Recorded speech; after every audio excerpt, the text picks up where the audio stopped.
I commonly see patients and families that think that because they've completed an advance directive that they're prepared for end-of-life decision making.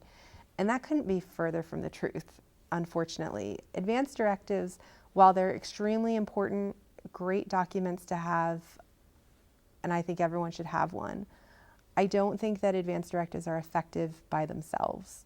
Without the key element of conversation and communication about what's in those documents, they're not helpful. They're just not. Because there are clauses in advance directives that are very ambiguous, that use very loose terminology that's defined differently by different people. And it's partially done on purpose to create loopholes for the law and whatnot. But these gray areas can cause tremendous stress and burden if you don't have a conversation about what you meant when you filled out the document. So for example, many advance directives will have sort of a list of check boxes. I do want CPR, I don't want CPR, I do want a breathing machine, I don't want a breathing machine, I want a feeding tube or not. But it's the clause in the beginning that oftentimes people don't read or perhaps don't understand that says, if I were in a terminal condition or an end stage condition, then I wouldn't want X, Y, Z. And as we've talked about, knowing what an end stage condition is a real challenge. So end stage, when do you turn end stage? Is it when you make the diagnosis? What's different from today than yesterday that suddenly I'm at end stage? And there are a lot of times in the ICU where something happens, a pneumonia, let's say. A pneumonia is a reversible disease. You can cure it with antibiotics. But a 95-year-old woman who has severe Alzheimer's dementia that gets a pneumonia, it may not be curable. So in that case, is the pneumonia an end-stage terminal condition? And if so, does that mean her advance directive is effective now, whereas it may not have been before?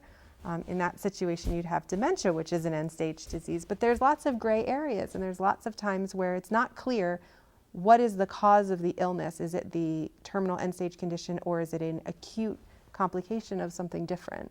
And so teasing that out and knowing when the directives go into effect or not is really confusing.